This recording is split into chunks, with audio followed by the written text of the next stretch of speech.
Gustav Wagner, La bestia de Sobibor. A veces, el mal no es un relámpago que cae del cielo, no es una fuerza sobrenatural.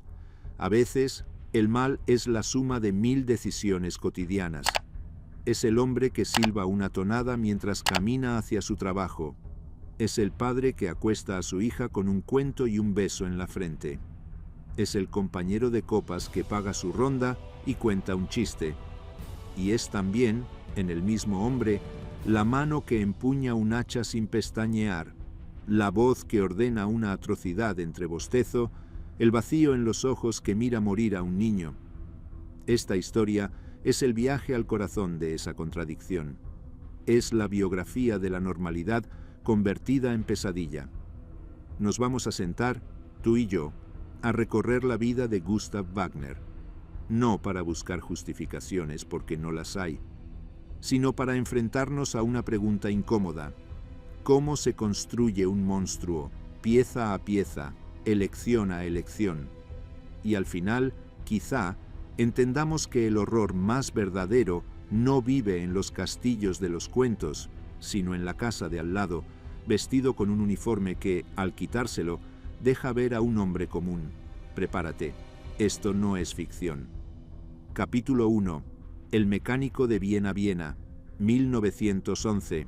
La capital del vasto, antiguo y cansado Imperio Austrohúngaro. Una ciudad que es un teatro donde se representa, a veces con gracia y a veces con desesperación, el final de una época. En los cafés se discute de música, de arte, de política, en una docena de idiomas. El aire huele a café, a pastel Sacher y a la promesa vaga de que algo, pronto, va a romperse. En este mundo de efervescencia y decadencia nace Gustav Franz Wagner. Su llegada al mundo no viene acompañada de presagios siniestros. No hubo tormentas, ni cometas en el cielo. Nace en el seno de una familia de clase media, su padre un funcionario, un hombre del orden, del expediente y del timbre. Es, en todos los sentidos, un niño normal. La infancia de Gustav transcurre en calles donde lo viejo y lo nuevo chocan. Ve carruajes tirados por caballos y los nuevos automóviles que tosen petróleo. Escucha valses en la radio y también los primeros discursos estridentes que claman por pureza, por fuerza, por un futuro limpio de la supuesta corrupción del imperio multicultural. Austria-Hungría es un mosaico de pueblos, y para algunas mentes jóvenes, ese mosaico no es riqueza, es desorden. Es un rompecabezas mal hecho, y Gustav, desde pronto, muestra una preferencia por el orden. No es un niño especialmente brillante ni particularmente problemático. Es, sobre todo, práctico. Tiene una mente concreta. Le gusta entender cómo funcionan las cosas, desmontarlas, volverlas a armar. Por eso, cuando llega el momento de aprender un oficio, elige la mecánica. Piensa en ello. Un mecánico. Un hombre cuyo mundo está hecho de engranajes, de poleas, de tuercas y de tornillos. Un universo donde cada pieza tiene una función, un lugar designado, donde si algo no funciona, se identifica la pieza defectuosa, se extrae y se reemplaza. La eficiencia es la virtud suprema. La suciedad, el fallo, la holgura, son enemigos a combatir. Gustav Wagner pasa sus días adolescentes con las manos manchadas de grasa, aprendiendo esta filosofía simple y poderosa. La máquina no tiene sentimientos, no se debate moralmente. O funciona o no funciona. Y tú, como mecánico, eres el árbitro de ese funcionamiento. Esta forma de ver el mundo, esta lógica de la eficiencia por encima de todo, se le graba a fuego en el carácter. Es una lección que nunca olvidará y que más tarde aplicará a realidades infinitamente más terribles. Pero el taller no es suficiente. A los 17 años, Gustav siente la necesidad de una estructura mayor, de una máquina más grande y perfecta en la que encajar como una pieza útil. Ingresa en el ejército austriaco. Allí, la lección del orden se intensifica, se militariza. Aprende la obediencia ciega, la cadena de mando, la belleza abstracta y fría de la disciplina. Y sobre todo, allí se expone a una corriente de pensamiento que fluye con fuerza entre los soldados y los jóvenes desencantados. El nacionalismo pangermánico. La idea de que Austria, ese pedazo de mundo alemán, estaba separada artificialmente de su madre patria, Alemania, que su destino era unirse al poderoso Reich que renacía al norte. Para Gustav, esta idea no es una teoría política compleja, es un relato claro, limpio, ordenado. Es la solución al desbarajuste que ve en Viena. Es la promesa de pertenecer a algo fuerte, puro, eficiente. La Anschluss, la anexión, se convierte en su obsesión personal, en su faro. Mientras aprieta tuercas en el taller o realiza maniobras militares, sueña con ese futuro ordenado. Su mente, práctica y binaria, empieza a clasificar el mundo no solo en piezas útiles e inútiles, sino en pueblos útiles e inútiles, en razas fuertes y razas débiles, en elementos que construyen y elementos que contaminan la gran máquina de la nación. Y aquí encontramos el primer nudo crucial en la cuerda que se irá enredando. Gustav Wagner no es un ideólogo profundo, no es un Joseph Goebbels, maestro de las palabras y la propaganda. Es un ejecutor en potencia, un hombre que necesita que le señalen la pieza defectuosa para extraerla, un hombre que confunde la moral con la eficiencia y la humanidad con un problema de ingeniería social. En la Viena de finales de los años 20 es un joven más, uno entre miles, frustrado, con las manos callosas y la cabeza llena de consignas simples. Nadie lo señalaría en una multitud. Nadie vería en sus ojos de mecánico el germen de lo que estaba por venir. Porque el mal, cuando empieza, no lleva una máscara grotesca. Lleva la cara cansada de un aprendiz que vuelve a casa después de un largo día de trabajo, pensando solo en la cena y en un futuro mejor que, en su mente, justificaría cualquier medio para alcanzarlo. La fundación de la bestia no se hizo con ladrillos de odio, sino con el cemento gris de la indiferencia, la obediencia y una terrible sed de orden. Capítulo 2. El fanático en la sombra. El paso de la idea a la acción es a veces un salto, a veces un deslizamiento lento e imperceptible. Para Gustav Wagner fue un poco de ambos. El año 1931 es una línea divisoria en su vida. En enero, con la determinación silenciosa que ya le caracteriza, da un paso que para él tiene el peso de un juramento sagrado. Se afilia al Partido Nacional Socialista Obrero Alemán, el partido nazi. Pero hay un detalle crucial, un detalle que marca el tono de lo que será su compromiso. Lo hace en el partido alemán, no en el incipiente movimiento nazi austriaco, y lo hace cuando el partido es ilegal en Austria. Esto es importante. No es solo una afiliación política, es un acto de tracción clandestina, de rebeldía contra el Estado al que teóricamente sirvió como soldado. Para un carácter como el de Wagner, esto añade una capa de atractivo poderosa. Se siente parte de una vanguardia, de una élite secreta que posee la verdad en un mundo de ciegos. No es un seguidor de masas, es un conspirador, un iniciado. Esta sensación de pertenencia a algo superior y prohibido alimenta su fanatismo y le da una identidad que va más allá del oficio de mecánico. Ahora es un camarada, y Wagner no es un camarada de los que solo asisten a reuniones secretas. Es un hombre de acción, de esas manos que necesitan hacer, no solo hablar.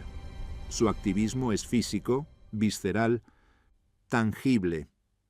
Bajo el manto de la noche, con el corazón latiendo más rápido no por miedo, sino por excitación, se dedica a la propaganda de los hechos. Su mundo se llena de pintura que gotea de latas clandestinas. del olor acre del pegamento en frascos. Pinta esvásticas, ese símbolo que para él es un emblema de orden y poder, en los muros de edificios públicos, en las fachadas de sinagogas, en cualquier superficie que sea un lienzo para su provocación. Pega carteles con rostros arios y eslóganes de grandeza. Cada pintada, cada cartel, es para él un golpe contra el sistema corrupto, un ladrillo más en el muro del futuro que está ayudando a construir. Pero la policía austriaca no es ciega. El activismo clandestino tiene un precio, y Wagner acaba pagándolo con meses de prisión. La cárcel, para un fanático, rara vez es un correctivo. Suele ser una universidad del resentimiento. Allí, entre rejas, su convicción se endurece como el acero. Sale no arrepentido, sino con más rabia, más convencido de que el sistema que lo encerró es el enemigo que debe ser destruido, y siente que el suelo de Austria ya le quema los pies. Es un fugitivo político en su propia patria, así que, en 1934, toma una decisión. Huye, cruza la frontera, deja atrás la Viena caótica y multicultural, y se dirige al lugar que para él es la tierra prometida, la Alemania nazi. Allí, su fanatismo ya no es un delito, es una virtud. Es recibido no como un exiliado, sino como un héroe, un luchador que ha sufrido por la causa y quiere servir, quiere acción. Primero se une a las SA, las Sturmabteilung, las tropas de asalto de camisa parda. Son los matones del partido, los brazo ejecutor de la violencia callejera. Para Wagner, acostumbrado a la acción directa y física, debe de haber sido un entorno natural. Allí aprende otra lección, la del poder bruto, la de la intimidación como herramienta política, la del placer sádico que algunos encuentran en la violencia desatada contra los enemigos del Reich.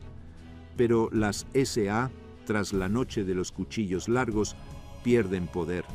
Son vistas como demasiado plebeyas, demasiado descontroladas.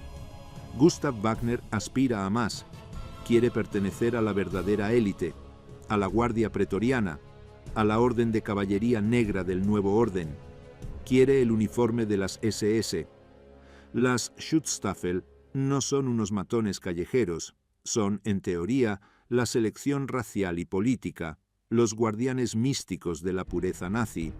Son la máquina más perfecta, y él quiere ser una pieza de esa máquina. A finales de los años 30, tras un riguroso proceso de selección y adoctrinamiento, su solicitud es aceptada. Gustav Wagner recibe el uniforme negro, el anillo con la calavera, la pertenencia a la hermandad más temible de Europa. Ahora es un SS-Man. Ha ascendido en la jerarquía del fanatismo. Ya no es el mecánico ni el pintor de esvásticas nocturno. Es un miembro de la orden y está listo, ansioso incluso, de recibir su primera misión importante, la que demostrará su valor y su lealtad absoluta. La máquina del Tercer Reich se está preparando para una tarea monstruosa y necesita operarios fiables, hombres que no hagan preguntas, que solo sigan órdenes y mantengan el engranaje funcionando. En Gustav Wagner han encontrado a uno de esos hombres. La sombra en la que se movía empieza a alargarse, a proyectarse sobre un escenario mucho más vasto y oscuro. Capítulo 3. El aprendizaje del asesino. El programa T4. La guerra llega en septiembre de 1939. No con sorpresa, sino con la fatalidad de una pieza que encaja en un mecanismo largamente preparado. Para Gustav Wagner, como para tantos otros miembros de las SS, la guerra no es una tragedia, es la oportunidad, la ocasión de poner en práctica, a gran escala, todas esas teorías de pureza y eficiencia en las que creen. Y el régimen tiene un proyecto listo, un proyecto que servirá como campo de pruebas, como banco de escuela para el horror que vendrá después. Se llama Action T4. El programa T4 es el primer genocidio industrializado del régimen nazi, bajo un manto de eufemismos médicos y falsa compasión, eutanasia, muerte misericordiosa. Se diseña el asesinato sistemático de decenas de miles de personas con discapacidades físicas o mentales, consideradas vidas indignas de ser vividas, bocas inútiles y, sobre todo, una mancha en la pureza biológica del Volk, el pueblo alemán. Es la aplicación práctica y letal de la lógica de la eficiencia que Wagner entendía tan bien: identificar la pieza defectuosa en el cuerpo de la nación y extirparla. Wagner es asignado a uno de los 6 centros de exterminio dedicados a este fin: el castillo de Hartheim, cerca de Linz, un lugar bello y siniestro. Por fuera, una mansión histórica. Por dentro, una fábrica de muerte. Aquí es donde Gustav Wagner recibe su verdadero aprendizaje profesional. Aquí es donde el mecánico de la máquina nacional se convierte en un técnico del asesinato en masa. Imagina su día a día en Hartheim. No está en el frente, no hay balas silbando. Hay una rutina burocrática y mortífera. Llegan camiones grises, sellados, con su carga humana. Hombres, mujeres, niños, desorientados, asustados, muchos vestidos todavía con pijamas de hospital. Se les dice que van a pasar por un examen médico, una ducha desinfectante. Se les hace desnudar. Se les conduce a una habitación que parece una sala de duchas, pero de cuyas paredes no saldrá jamás agua. En su lugar, se libera monóxido de carbono puro. La muerte tarda minutos. Es lenta, asfixiante, terrible. Y después, cuando el silencio se instala, entra el personal. Entre ellos, Gustav Wagner. Su función concreta, según los testimonios, estaba vinculada a la eliminación final, la incineración de los cuerpos. Su trabajo consistía en manejar los hornos, en asegurarse de que la evidencia física de lo que allí ocurría se convirtiera en cenizas y humo, día tras día, cuerpo tras cuerpo, niño tras niño. Piensa en lo que esto hace en una mente como la suya. Primero, la rutina, el horror. Cuando se repite cada día, se normaliza. Deja de ser un shock para convertirse en un trabajo sucio, quizá, pero necesario, como limpiar una alcantarilla. Segundo, la deshumanización total. Las víctimas no son personas con nombres e historias, son piezas defectuosas, material que hay que procesar y eliminar. Él no interactúa con ellas vivas, maneja sus restos inertes. Tercero, la impunidad y el refuerzo. No hay castigo por lo que hace. Al contrario, está cumpliendo órdenes, sirviendo a la gran causa de la pureza racial. Está siendo un camarada eficiente y leal. En Hartheim, Wagner perfecciona la anestesia emocional que necesitará para lo que viene. Aprende a separar completamente su vida personal, donde quizá sigue siendo un hombre que puede tomar una cerveza, reír, cortejar a una mujer, de su vida profesional, donde es un eslabón en una cadena de exterminio. Aprende que las órdenes son sagradas, que la obediencia es la virtud suprema, y que cualquier escrúpulo es un signo de debilidad, de contaminación sentimental. Los números de T4 son abrumadores, alrededor de 250.000 personas asesinadas. Pero para Wagner, en su puesto concreto, no son números. Son un flujo constante, un problema logístico. ¿Cómo quemar tantos cuerpos con eficiencia? ¿Cómo gestionar el combustible? ¿Cómo deshacerse de las cenizas? Su mente práctica se ocupa de estos detalles técnicos, evitando así cualquier contacto con la dimensión moral. Cuando la opinión pública alemana empieza a cuestionar el programa, hay protestas de algunas iglesias, rumores, y Hitler ordena su cese oficial en 1941, el personal de T4 no es despedido. Al contrario, son expertos, son especialistas en un tipo de trabajo muy particular, han demostrado su fiabilidad, su discreción, su frialdad. Son, en palabras de sus superiores, hombres probados. Gustav Wagner es ahora un hombre probado. Ha superado su aprendizaje con nota. Ha demostrado que puede hacer el trabajo sin flaquear. Y cuando el Regismo lanza su siguiente proyecto, aún más vasto y secreto, necesita urgentemente a hombres como él. La Operación Reinhard, el plan para exterminar a todos los judíos de la Polonia ocupada, está a punto de comenzar. Y necesitan capataces para sus nuevas fábricas de la muerte. Necesitan un hombre que no haga preguntas, que solo supervise, que garantice que la producción de muerte no se detenga. El mecánico de Viena, el fanático clandestino, el operario de hornos de Hartheim, está a punto de recibir su ascenso definitivo. Lo envían a un lugar llamado Sobibor. Allí dejará de ser un técnico anónimo. Allí se convertirá en una leyenda de terror. Allí nacerá la bestia. Capítulo 4. Operación Reinhard y la asignación crucial. El año 1941 marca un punto de no retorno, no solo para la guerra, sino para la concepción misma del mal en el siglo XX. En algún lugar de una oficina burocrática, rodeada de mapas y planes logísticos, nace la Operación Reinhard.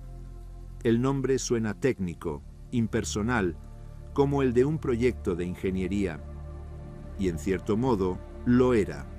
Su objetivo era de una frialdad y una magnitud aterradoras: la exterminación sistemática, completa y eficiente de casi 2 millones de judíos que vivían en el territorio de la Polonia ocupada. No se trataba ya de reasentamientos o guetos, era el asesinato industrial a escala continental. Para ejecutarlo se necesitaban instalaciones especializadas, fábricas dedicadas exclusivamente a ese fin.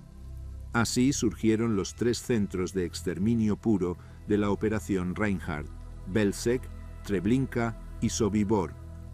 Mientras estos lugares se construían en los bosques remotos del este de Polonia, lejos de miradas indiscretas, el Regismo hacía inventario de su personal. ¿Quiénes tenían la experiencia necesaria para poner en marcha semejante empresa? La respuesta estaba en el personal del programa T4. Eran los únicos que ya entendían el proceso, desde la recepción engañosa de las víctimas hasta la eliminación de los cadáveres.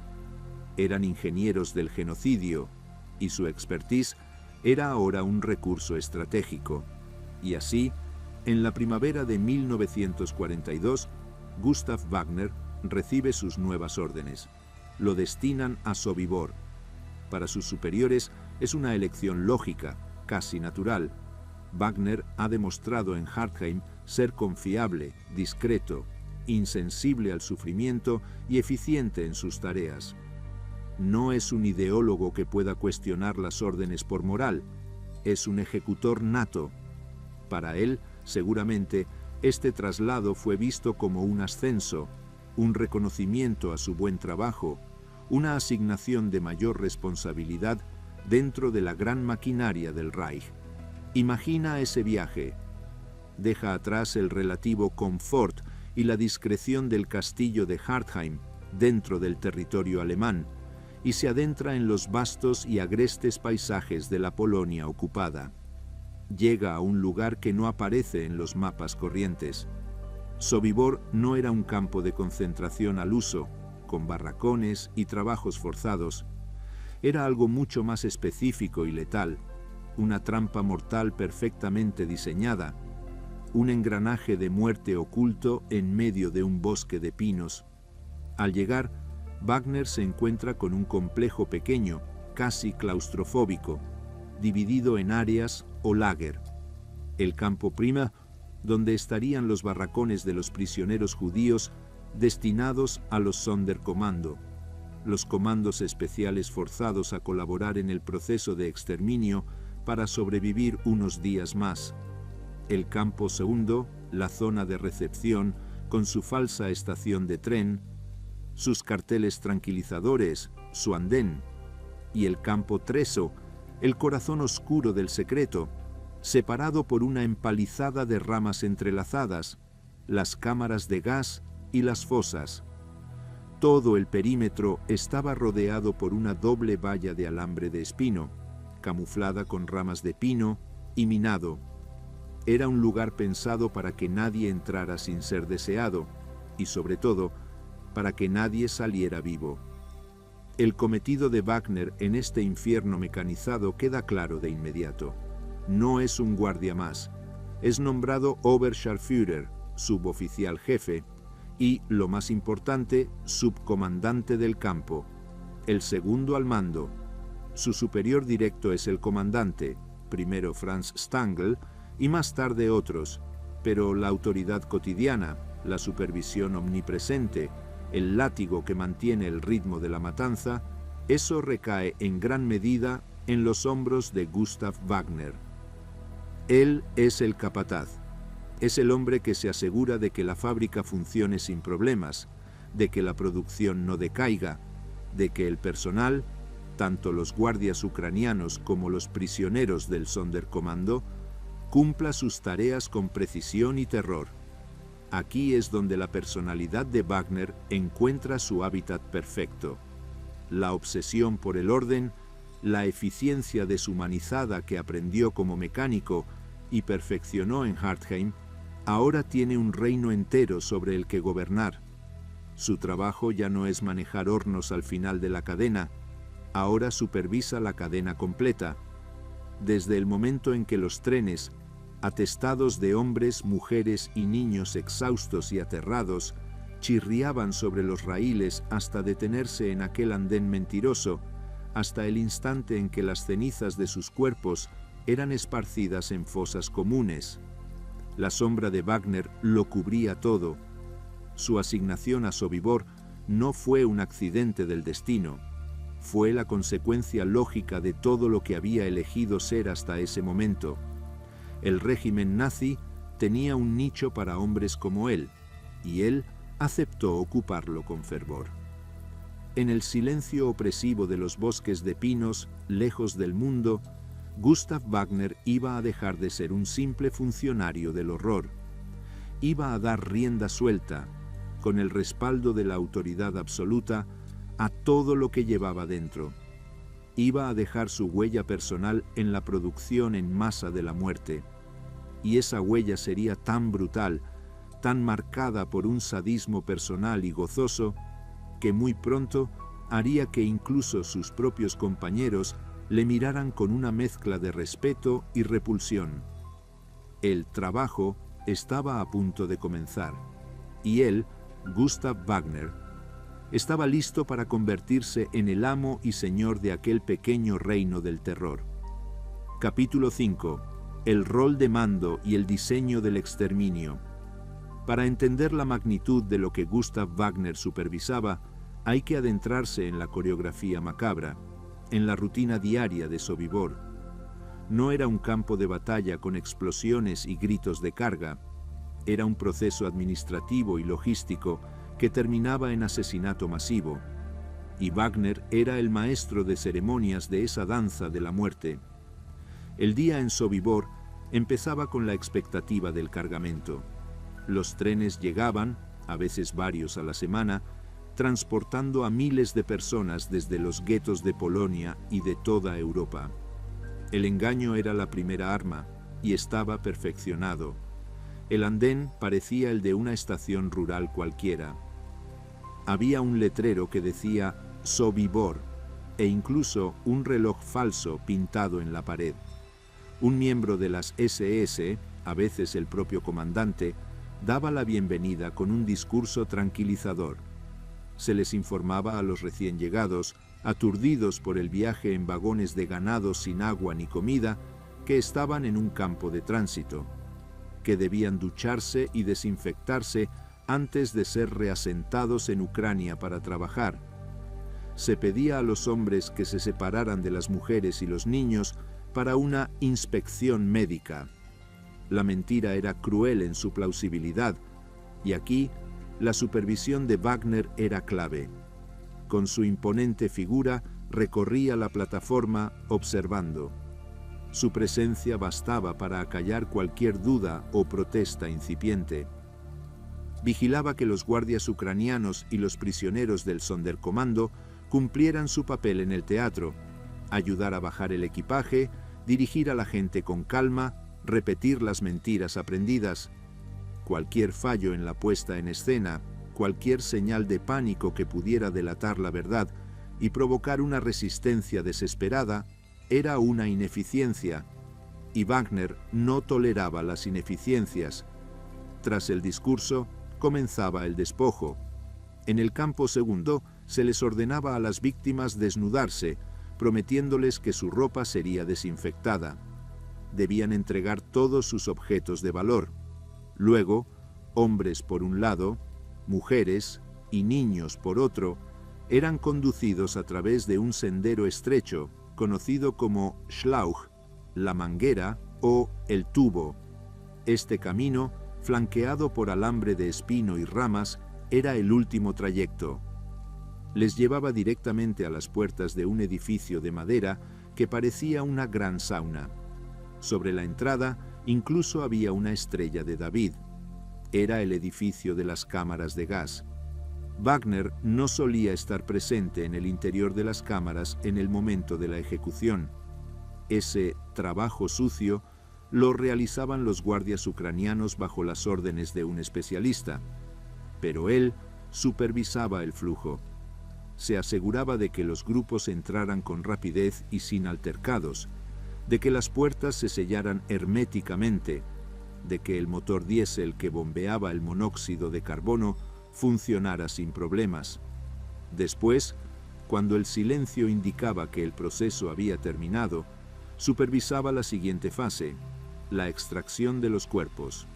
Los prisioneros del Sonderkommando, judíos a los que se les había concedido una prórroga de vida a cambio de realizar esta tarea dantesca, entraban en las cámaras. Su trabajo era desenredar los cuerpos apilados, lavarlos para quitar la sangre y los excrementos, extraer los dientes de oro y cortar el pelo de las mujeres. Luego, trasladaban los cadáveres a fosas comunes o, más tarde, a piras para ser quemados y eliminar las pruebas. Wagner los vigilaba de cerca. Cualquier signo de debilidad, de náusea, de horror, era para él un defecto en el trabajador. Podía significar un golpe o algo peor.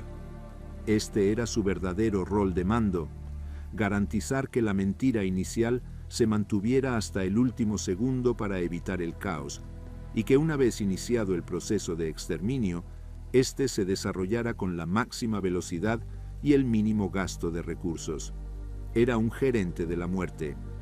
Se preocupaba por los horarios de los trenes, por la capacidad de las cámaras, por el rendimiento de los prisioneros obreros, por el mantenimiento de las vallas y los campos de minas. Todo debía funcionar como un reloj suizo, un reloj cuyas manecillas marcaban no horas, sino vidas extinguidas. Y en este entorno de pura funcionalidad asesina es donde la personalidad de Wagner empezó a trascender el mero papel de supervisor eficiente, porque para él, pronto, la eficiencia no fue suficiente. El proceso, por sí solo, era abstracto. Él necesitaba interactuar con la materia prima de esa fábrica, la gente. Necesitaba sentir su poder no solo sobre el sistema, sino sobre los individuos. Necesitaba el contacto, la mirada de terror, la sumisión absoluta. La máquina de Sobibor era perfecta, pero a Gustav Wagner le empezó a aburrir. Y cuando un hombre como él se aburre en un lugar como aquel, el sadismo más puro y personal se convierte en su forma de entretenimiento. El capataz estaba a punto de convertirse en el verdugo por placer. El diseño del exterminio era impersonal, pero el hombre que lo supervisaba decidió ponerle su sello personal, una firma de crueldad indeleble. Capítulo 6. La ascensión de la bestia y su aspecto físico. En los recuerdos de los supervivientes de Sobibor, Todos los alemanes eran temidos. Pero hay un nombre, un apodo, que se repite con un escalofrío especial, con un terror que décadas después no se atenúa. Ese nombre es La Bestia. Ese apodo es Lobo. Y pertenecía a un solo hombre, Gustav Wagner.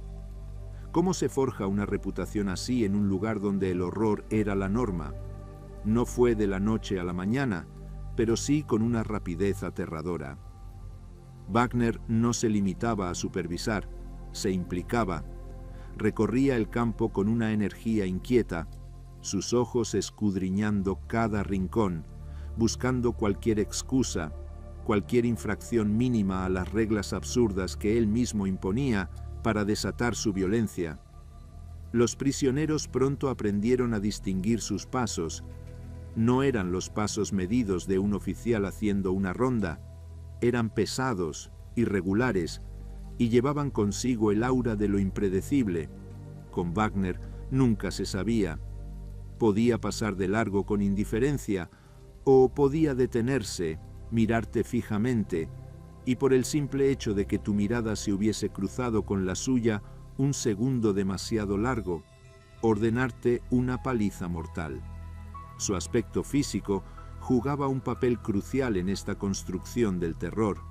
Los testimonios lo describen de una manera unánime y vívida.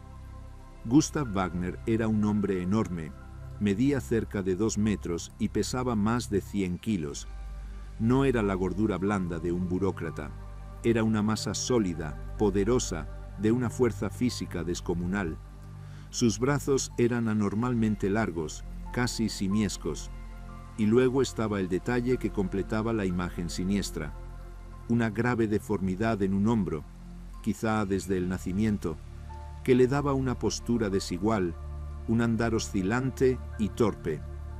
Los prisioneros lo comparaban con un orangután, con un gorila.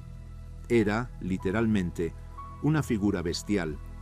Este aspecto no era un mero detalle anecdótico, era un elemento psicológico de dominación total.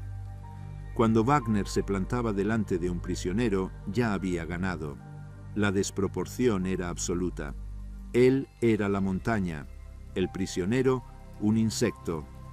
Su mera presencia física transmitía la imposibilidad de cualquier resistencia, de cualquier esperanza. Era la encarnación de la fuerza bruta e incontrolable, y él era plenamente consciente de ello. Sabía que su cuerpo era un instrumento de terror tan efectivo como su pistola o su látigo. Jugaba con ello. Se paseaba por el campo, a veces sin camisa, sudoroso, mostrando esa anatomía poderosa y deforme, como un animal enseñando sus músculos. Su risa era bronca, gutural. Sus ataques de furia eran explosivos, desmedidos, como las embestidas de un animal enfurecido. No había racionalidad, no había la frialdad calculada de otros oficiales. En Wagner, la violencia era orgánica, visceral, emocional, y eso es lo que lo hacía tan aterradoramente impredecible. Los apodos no surgieron por casualidad. La bestia, die Bestie, porque su comportamiento transgredía cualquier límite de la humanidad. Lobo, der Wolf, por su ferocidad, por su mirada depredadora, por ese deambular hambriento en busca de presas. Estos no eran nombres que usaran los alemanes entre sí, eran los nombres que le daban las víctimas, que capturaban perfectamente la esencia de lo que veían, no a un hombre, sino a un depredador vestido con uniforme de las SS.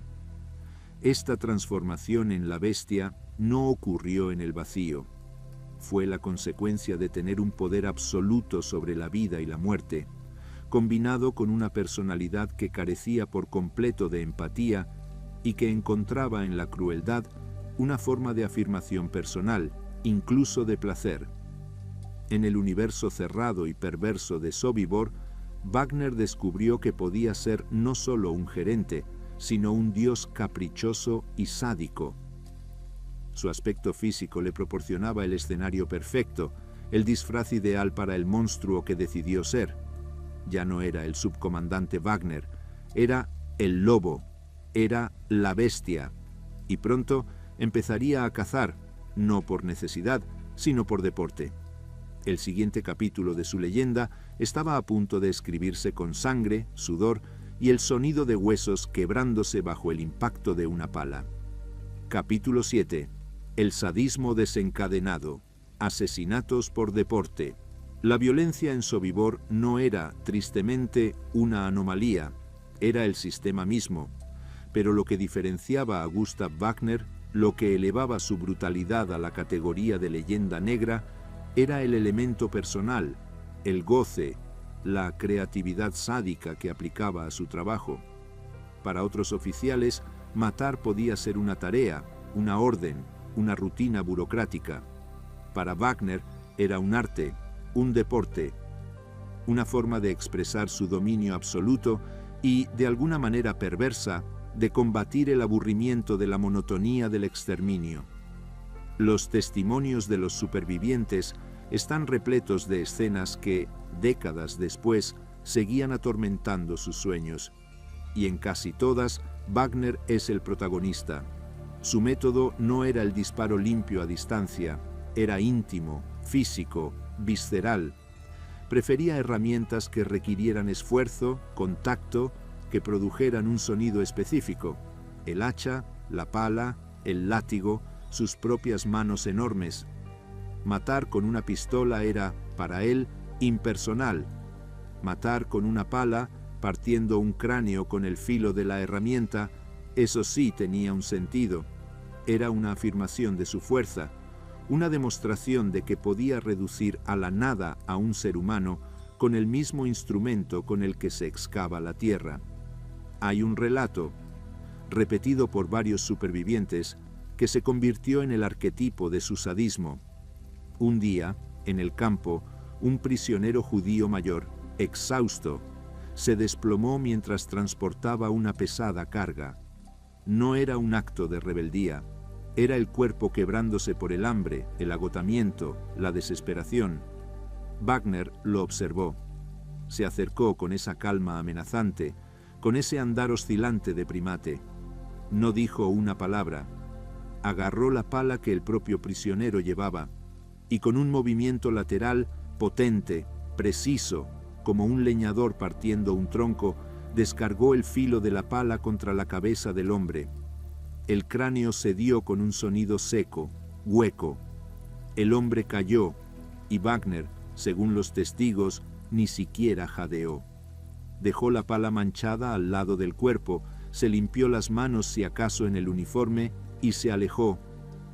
La vida se había extinguido por una nimiedad, por un tropiezo, y lo más aterrador, para él, ese acto no fue un arrebato de ira incontrolable, fue una corrección, una manera de mantener el orden.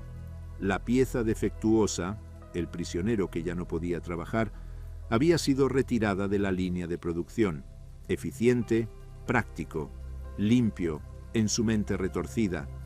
Pero había otra faceta aún más inquietante. Los mismos testigos describían un patrón psicológico revelador. Después de cometer uno de estos asesinatos íntimos y brutales, el semblante de Wagner cambiaba por completo. La tensión, la furia o la concentración sádica que mostraba durante el acto se disipaban. Se volvía tranquilo, incluso jovial. Podía sonreír, silbar, entablar una conversación trivial con otro guardia, como si acabara de terminar una tarea satisfactoria. Era la normalidad más chocante. No había resaca moral, ni parpadeo de culpa, ni el vacío del que ha hecho algo horrible. Había una serenidad profunda, la de un hombre que ha liberado una tensión interna y se siente, momentáneamente, en paz. Esta disociación era perfecta. El asesinato era para él un acto catártico, una válvula de escape. Matar no lo perturbaba, lo calmaba, lo afirmaba en su poder. Otro episodio ilustra su concepción de la justicia y el castigo, completamente arbitraria y desproporcionada. Un joven prisionero, esquelético, famélico, fue sorprendido robando una lata de sardinas de la cocina de los SS. El robo de comida era, en el universo de Sobibor, un delito capital, porque implicaba que un subhumano había osado tocar la propiedad de sus amos. Wagner decidió que el castigo debía ser ejemplar. Reunió a un grupo de prisioneros, los formó y les hizo presenciar la escena. Sacó al joven delante de todos. No hubo juicio, no hubo palabras.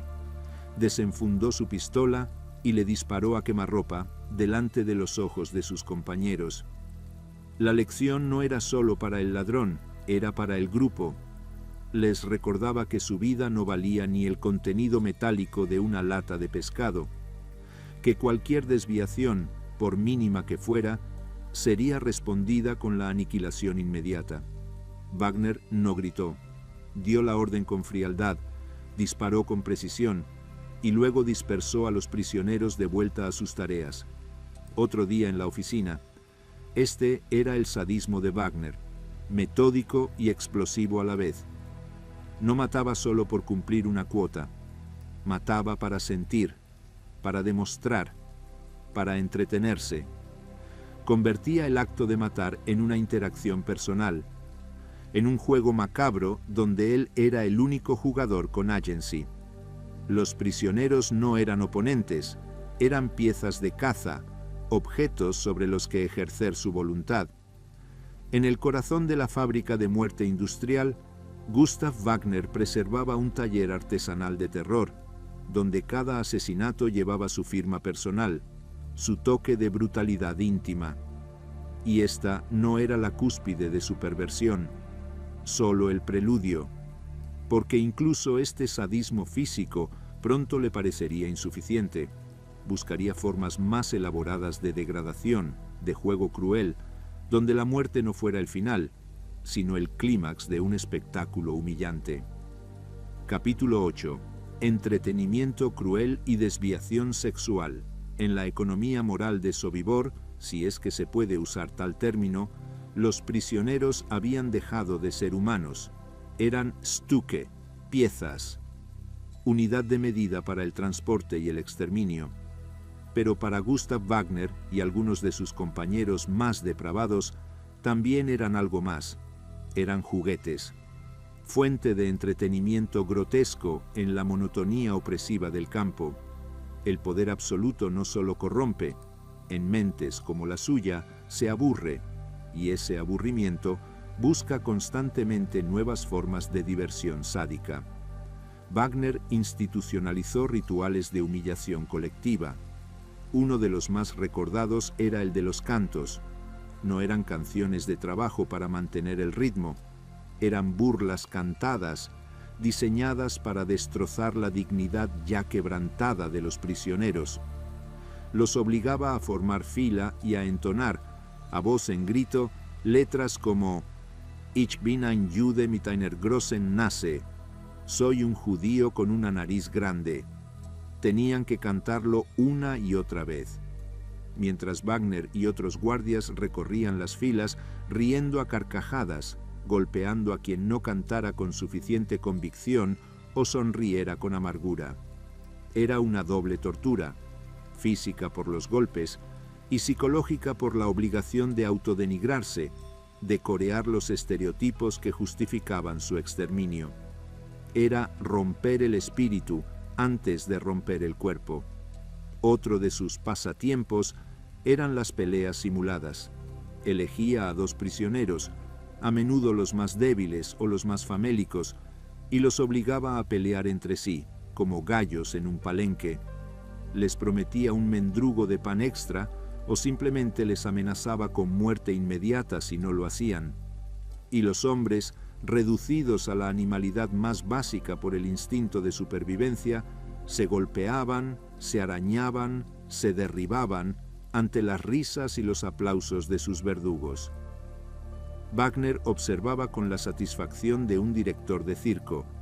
Disfrutaba viendo cómo la desesperación podía convertir a un ser humano en una bestia que atacaba a su propio hermano en desgracia. Era la confirmación viviente de su ideología. Veía cómo, bajo presión, Los judíos se comportaban como los animales que él creía que eran.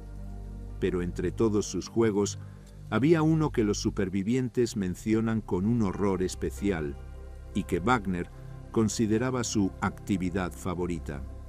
Cuando quería divertirse de un modo particularmente macabro, elegía a un padre y a su hijo. Los obligaba a arrodillarse, uno frente al otro. Luego, con su pistola, los forzaba a juntar sus cabezas, frente con frente, hasta que las sienes de ambos se tocaban. Les sujetaba él mismo las cabezas si era necesario, y entonces, con una sola bala, disparaba. La bala atravesaba el cráneo del primero y se alojaba en el del segundo, matando a ambos al instante. Para Wagner, esto era ingeniería sádica, eficiencia en la crueldad. Un solo proyectil, 2 muertes y un mensaje demoledor. Ni siquiera el vínculo más sagrado, el de un padre y un hijo, tenía valor ni protección en su reino. Podía ser destruido con un gesto, con un único disparo calculado. Es difícil imaginar una perversión más profunda del instinto humano. Esta brutalidad no conocía límites de edad o género.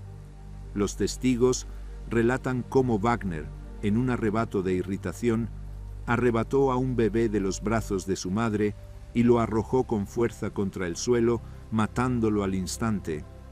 Cuando la madre, fuera de sí por el dolor, se abalanzó sobre él gritando: «Él la mató también de un disparo». La vida, en todas sus formas, era para él completamente prescindible, intercambiable, sin significado. Y luego estaba la esfera sexual, donde su desviación alcanzaba cotas de una depravación difícil de narrar. Wagner era descrito por sus propios compañeros como un desviado sexual.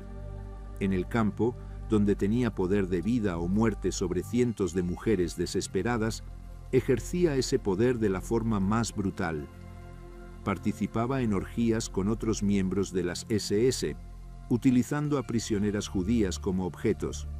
La violación era sistemática, otra forma de dominación y entretenimiento.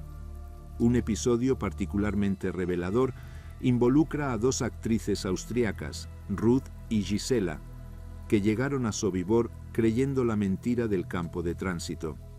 Al ser identificadas como artistas, Wagner y otros hombres de las SS las separaron con el pretexto de que actuarían para ellos.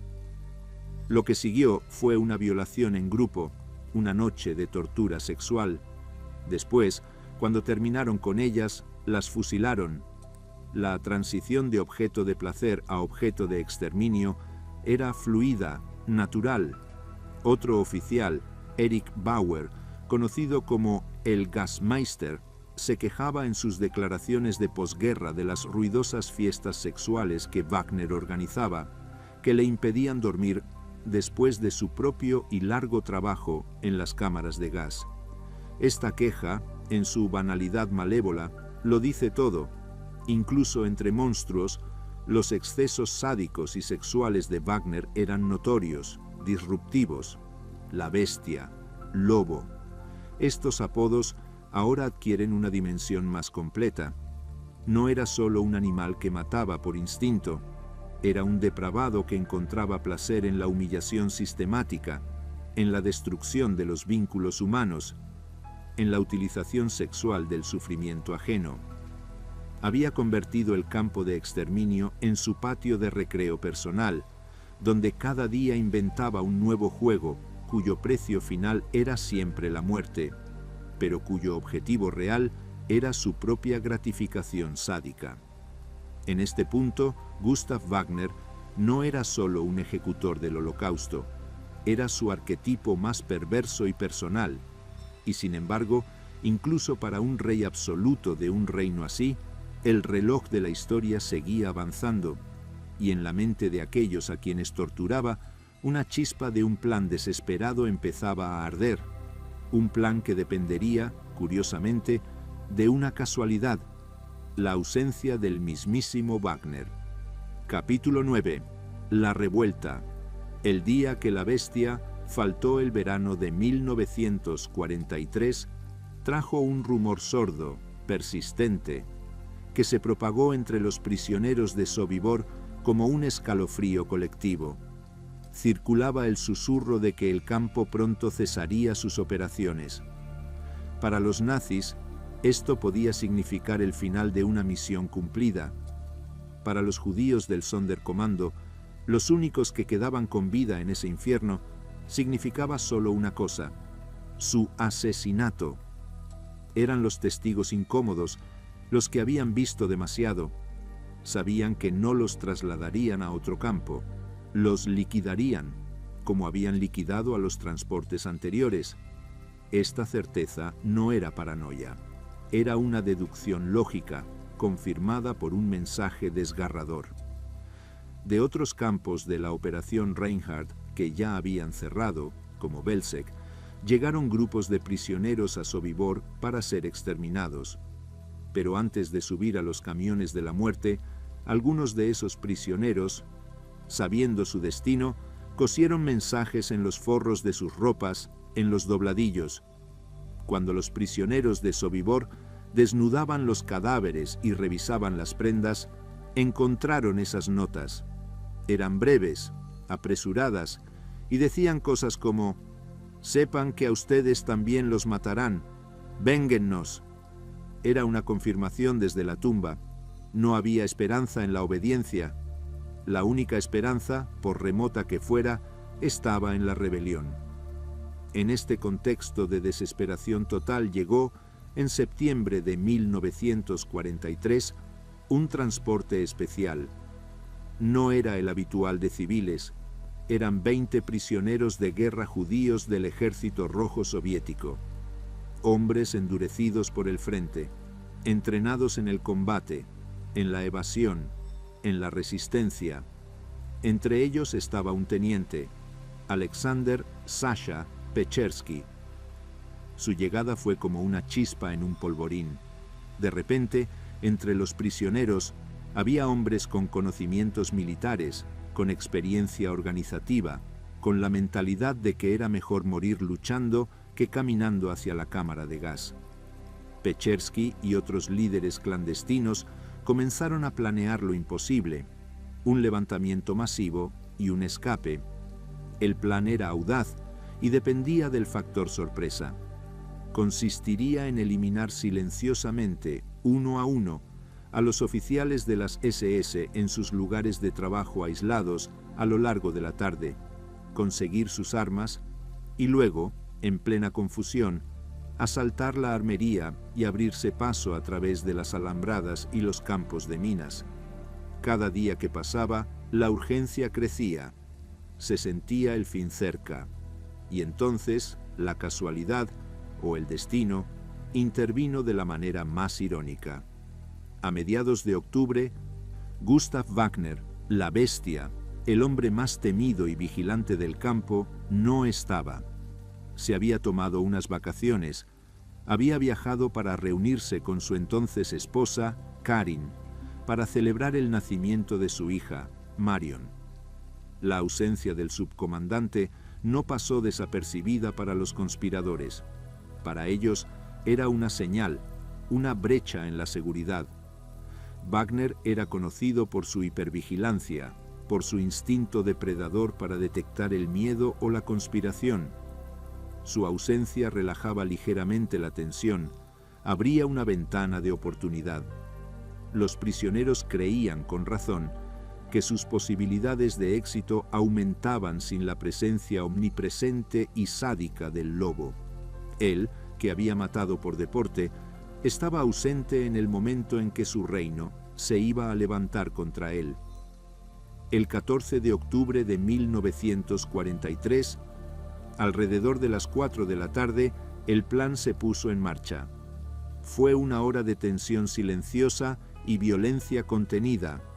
Uno a uno, oficiales de las SS fueron atraídos a talleres y almacenes con pretextos, que si un abrigo de pieles de buena calidad, que si un par de botas nuevas. Y allí, hombres desesperados los mataban con hachas, cuchillos o los estrangulaban. 11 oficiales de las SS fueron asesinados en esa primera hora. La sorpresa fue casi total, pero en un campo, el caos no se puede contener eternamente. Alguien dio la alarma. Disparos resonaron en el aire. En ese momento, el plan meticuloso se rompió y se convirtió en una huida desesperada. Pechersky gritó: «¡Camaradas, a la libertad!». Cientos de prisioneros, en lugar de ir de forma organizada a la armería, se lanzaron en masa hacia las vallas. Algunos lograron abrir brechas con hachas y alicates. Otros, en un acto de valor sobrehumano, se lanzaron sobre el alambre de espino para que otros corrieran sobre sus cuerpos. Muchos corrieron ciegamente a través del campo de minas exterior. Las explosiones destellaban entre los gritos. Era un torrente humano desesperado por escapar de la fábrica de la muerte. De los alrededor de 600 prisioneros que había ese día en Sobibor, unos 300 lograron cruzar la valla exterior y alcanzar la relativa seguridad del bosque cercano. La mayoría serían cazados en los días y semanas siguientes por patrullas alemanas y colaboradores locales. Pero unos 60, incluido Pechersky y un puñado de otros, sobrevivirían a la guerra y se convertirían en los testigos cruciales del horror. Su fuga fue el mayor acto de resistencia judía en un campo de exterminio nazi, una bofetada de dignidad humana al rostro de la maquinaria de muerte. Y Gustav Wagner no estuvo allí para verlo. No estuvo allí para intentar sofocar la rebelión con su brutalidad característica. Se perdió el momento en que sus víctimas, aquellas a las que había tratado como animales, recuperaron su humanidad a través del acto supremo de la rebelión. Se perdió la caída de su pequeño reino. Cuando regresó de sus vacaciones, encontró no el campo ordenado y temeroso que había dejado, sino un lugar en ruinas, humeante, su símbolo de poder absoluto hecho añicos. Y para un hombre como él, eso no era una tragedia humana, era un fracaso profesional, un desorden que había que limpiar.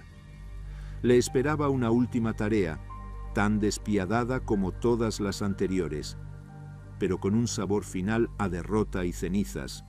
Capítulo 10. La recompensa del exterminador y las tareas finales. El caos del 14 de octubre de 1943 no fue el fin de Sobibor, fue el fin de su función como fábrica de exterminio, pero no el fin del sufrimiento. Para los nazis, la revuelta fue una catástrofe de seguridad y una humillación. Demostró que los Untermenschen, los subhumanos, podían organizarse y golpear. La respuesta no podía ser la reconstrucción, sino la liquidación total del campo, de la evidencia y de los testigos sobrantes. Y para esta tarea de borrado, ¿quién mejor que el hombre que conocía cada rincón, cada procedimiento, cada punto débil del lugar? Gustav Wagner, de vuelta de sus vacaciones, se encontró con un panorama desolador para su orgullo, pero con una orden clara: cerrar la fábrica. Así comenzó la última y quizás más cínica fase de su trabajo en Sobibor. Bajo las órdenes superiores, Wagner supervisó personalmente el desmantelamiento metódico y la destrucción de todo el campo. Se trataba de eliminar las pruebas del crimen. Los edificios de madera, incluido el infame barracón de las cámaras de gas, fueron desmontados tablón a tablón o quemados. Las vías del tren que llevaban a la estación fantasma fueron arrancadas. Las alambradas de espino, ese perítero que había contenido el horror, fueron derribadas. Incluso los campos de minas que rodeaban el campo fueron desactivados y retirados. La tierra de las fosas comunes fue arada y se plantaron árboles jóvenes sobre ellas en un burdo intento de camuflaje natural. Pero había un problema logístico. ¿Quién haría todo este trabajo físico? La respuesta fue tan despiadada como previsible. Se trajeron grupos de prisioneros judíos de otros campos, prometiéndoles, una vez más, que era un trabajo de reconstrucción. Cientos de hombres fueron forzados a desmontar el mismo instrumento de su propia especie, y Wagner estaba allí, como siempre, el capataz incansable. Vigilaba que el trabajo progresara con rapidez, que no se robara ningún material, que no quedara ningún rastro. Estos prisioneros sabían, en el fondo de sus almas, cuál sería su destino final. Eran los enterradores de su propio monumento a la muerte, y sabían que serían los siguientes en ser enterrados. Y así fue. Una vez que la última barraca fue derribada, la última vía arrancada, la última alambrada enrollada, llegó el momento de la gratitud del Reich hacia su fuerza de trabajo. Gustav Wagner, fríamente, como quien cierra un expediente, supervisó o participó directamente en la ejecución de esos últimos prisioneros. Fue el broche final, la última firma en el acta de defunción de Sobibor. El campo, que había consumido la vida de aproximadamente 250.000 personas, fue reducido a un claro despejado en el bosque, un paraje inocente que ocultaba un secreto a gritos. Por este servicio leal, por su eficiencia tanto en la operación como en la clausura del campo, Gustav Wagner fue recompensado, no con dinero o un ascenso espectacular, sino con un símbolo que para él debió de tener un valor inmenso: la cruz al mérito de guerra de segunda clase con espadas. Era una condecoración militar por su servicio en combate, pero él la recibía por su trabajo en la retaguardia, en la gestión del exterminio. Heinrich Himmler en persona, el arquitecto de todo el sistema, lo describió como uno de los hombres más meritorios de la Operación Reinhard. En la lógica perversa del régimen, Wagner no era un asesino sádico, era un funcionario ejemplar, un leal cumplidor que había solucionado un problema logístico espinoso. Esta validación desde lo más alto debió de sellar en su mente la absoluta justificación de sus actos. No había culpa, solo deber cumplido y reconocido. Con Europa Central limpiada de judíos y los campos de la Operación Reinhard desmantelados, el personal especializado fue redistribuido. Wagner, como muchos otros veteranos del T4 y de los campos de exterminio, fue enviado a un nuevo frente, Italia.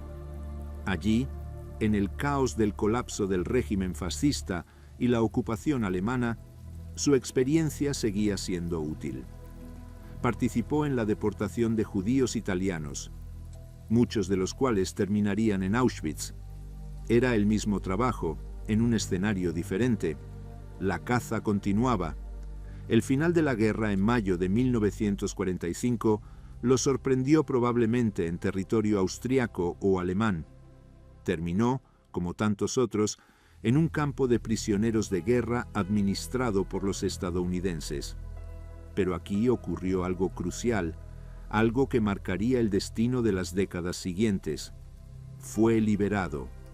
En el caos de la posguerra, en la avalancha de millones de desplazados, soldados y civiles, Gustav Wagner logró pasar desapercibido. Los aliados, en un primer momento, no buscaban sistemáticamente a los verdugos de nivel medio-bajo como él. Buscaban a los grandes jerarcas. Wagner no estaba en ninguna lista prominente. Dijo ser un simple soldado, un hombre de las SS sin historial significativo, y le creyeron. Durante unas semanas fue un prisionero anónimo, después un hombre libre en un continente devastado. La bestia había escapado, por primera vez, de su jaula, y ahora su instinto más básico, el de la supervivencia, tomaba el mando. La fuga de Sobibor fue un acto heroico de sus víctimas. La fuga de Gustav Wagner de la justicia aliada fue una tragedia burocrática, un fallo del sistema que permitiría que el monstruo volviera a camuflarse, esta vez no bajo un uniforme negro, sino bajo la piel de un hombre corriente. Capítulo 11. La ruta de las ratas, el santuario de Sudamérica. La libertad de 1945 era precaria para un hombre como Gustav Wagner. Sabía que, tarde o temprano, los hilos podrían empezar a tirarse, que los testimonios de los supervivientes de Sobibor podrían poner su nombre en una lista. No podía permitirse quedarse en Austria o Alemania. La sombra de los tribunales aliados y, más adelante, de la justicia alemana, era demasiado alargada. Así comenzó para él lo que se conoce como los años de la Ratlin, la ruta de las ratas, una red clandestina tejida por antiguos nazis, simpatizantes y ciertos elementos dentro de la Iglesia Católica, dedicada a sacar de Europa a fascistas y criminales de guerra con destinos seguros, principalmente en Sudamérica. Durante 3 años, Wagner vivió en la sombra en Austria. En 1948, trabajando como obrero de la construcción en la ciudad de Graz, el destino, o más bien la red de camaradería criminal, intervino. Se encontró de manera casual con un viejo conocido, Franz Stangl, su antiguo comandante en Sobibor, quien también había logrado escapar de un campo de internamiento. Este reencuentro no fue casualidad, era parte del tejido de contactos que la organización clandestina utilizaba. Juntos eran más fuertes, podían compartir contactos, dinero y miedo. Decidieron huir juntos. Con la ayuda de la organización Odessa u otras similares, emprendieron el camino clásico de las Ratlines. Primero a Italia, el primer escalón. Su destino final era Roma, no por el Coliseo, sino por un hombre, el obispo Alois Hudal. Hudal, un sacerdote austriaco afincado en Roma y rector del Pontificio Colegio Teutónico de Santa María del Ánima, era un conocido simpatizante nazi. Operaba desde el corazón del Vaticano, facilitando documentación falsa y pasaportes de la Cruz Roja Internacional a fugitivos alemanes y austriacos. Para él, estos hombres no eran criminales, eran antiguos soldados alemanes y víctimas del comunismo a los que había que salvar. Hudal recibió a Wagner y Stangl, les proporcionó los preciados pasaportes de la Cruz Roja, documentos que los identificaban como refugiados apolíticos, víctimas de la guerra. Con estos papeles en la mano, la huida se institucionalizó. En cuestión de 3 semanas, embarcaron en un buque con destino a Beirut, Líbano. Oriente Medio era a menudo una parada intermedia. Finalmente, en 1951, Wagner llegó a su destino final, Brasil. Stangl llegaría poco después. El gigante sudamericano, bajo gobiernos que en ese momento no eran hostiles a los exnazis y carecían de leyes de extradición sólidas, se convirtió en el santuario perfecto. Y aquí es donde la historia de Gustav Wagner da un giro hacia lo ordinario, lo doméstico, lo profundamente perturbador por su normalidad. Durante los siguientes 26 años, nadie en Brasil supo la verdad sobre su pasado. Se hizo llamar Günther Mendel, o usó su nombre real sin levantar sospechas. Era un inmigrante europeo más, uno entre miles que llegaban en la posguerra. Se casó con una mujer brasileña, una mujer que desconocía por completo la verdad sobre el hombre con el que compartía su vida. Juntos construyeron una casa grande, de estilo alpino bávaro, en las colinas boscosas y aisladas de las afueras de São Paulo, en una zona llamada Atibaia. Era una casa de ensueño, con su tejado inclinado, su jardín, un refugio idílico. Piensa en el contraste. El hombre que silbaba mientras partía cráneos con una pala, ahora silbaba mientras podaba sus rosales. El hombre que ordenaba el desmantelamiento de barracas de la muerte, ahora se preocupaba por el mantenimiento de las vigas de su chalet. El hombre cuya actividad favorita era matar a un padre y a un hijo con una bala, ahora quizá jugaba con los niños del vecindario. Esta doble vida no era una actuación forzada. Para él, era la vida real. Había logrado la disociación perfecta. El pasado era otro país, un trabajo terminado. El presente era Brasil, la tranquilidad, el anonimato. No hay indicios de que viviera atormentado por remordimientos. Al contrario, parecía disfrutar de su retiro, de su estatus de respetado inmigrante europeo. La bestia había encontrado su madriguera perfecta y yacía dormida, satisfecha, creyéndose a salvo para siempre. Había reescrito su biografía, borrando los capítulos de Viena, Hartheim y Sobibor, e iniciando uno nuevo de paz y prosperidad rural. Pero el pasado, especialmente un pasado tan cargado de sangre, nunca está completamente muerto. Solo está esperando a que alguien, en algún lugar, decida desenterrarlo. Capítulo 12. Captura, rechazo de extradición y muerte incierta. El sueño bucólico de Gustav Wagner en las colinas de Atibaia duró más de un cuarto de siglo. Mientras tanto, en el mundo, la memoria del Holocausto se consolidaba. Los juicios, las investigaciones históricas y, sobre todo, la incansable labor de unos pocos cazadores de nazis tejían una red cada vez más fina. El hombre clave en esta historia es Simon Wiesenthal, el superviviente de los campos que dedicó su vida a localizar a criminales de guerra fugitivos. Wiesenthal tenía un archivo mental impecable y una red de informantes. Durante años siguió la pista de Wagner. Los rumores lo situaban en Egipto, en Siria. Pero Wiesenthal no cejaba. La pista crucial llegó con la captura del cómplice de Wagner, Franz Stangl. Detenido en Brasil en 1967 y extraditado a Alemania Occidental, Stangl fue juzgado y condenado a cadena perpetua. Durante los interrogatorios, bajo presión, la red se deshizo. Stangl, directa o indirectamente, confirmó lo que Wiesenthal sospechaba. Gustav Wagner estaba vivo y vivía en Brasil, no en el Cairo, sino a las afueras de Sao Paulo. La información llegó a las autoridades brasileñas. El 30 de mayo de 1978, la policía brasileña, posiblemente con agentes infiltrados que verificaron su identidad, se presentó en la casa alpina de Atibaia.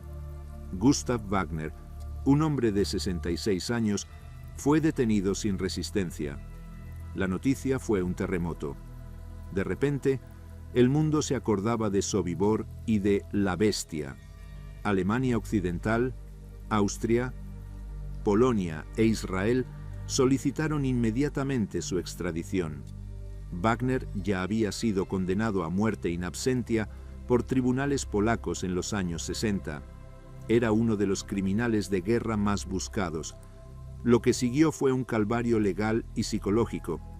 Wagner fue encarcelado en Brasil, a la espera de la decisión de extradición, y en prisión, la fachada del hombre tranquilo e integrado se resquebrajó. La presión, el miedo a enfrentarse a la justicia, a los supervivientes, a la horca en Polonia, lo quebraron mentalmente.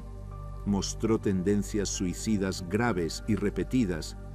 En varios episodios documentados, intentó quitarse la vida. Se tragó los cristales rotos de sus propias gafas de leer.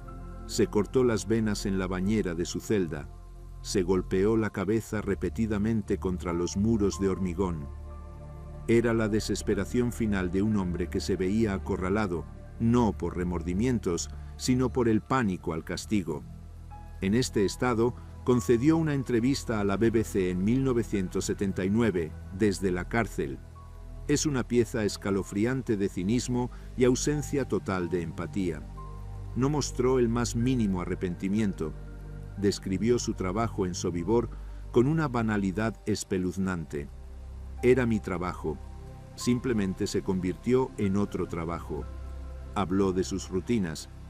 Por la noche bebíamos, jugábamos a las cartas. No había espacio para las víctimas en su relato.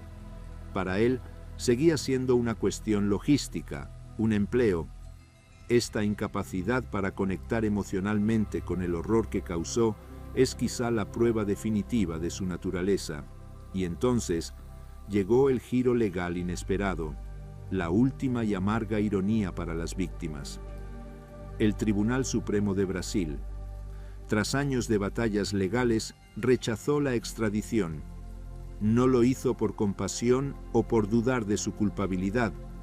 Lo hizo por una tecnicidad legal. El delito de genocidio no estaba tipificado en el Código Penal brasileño en el momento de los hechos, y Brasil no tenía un tratado de extradición que cubriera esos crímenes con algunos de los países demandantes.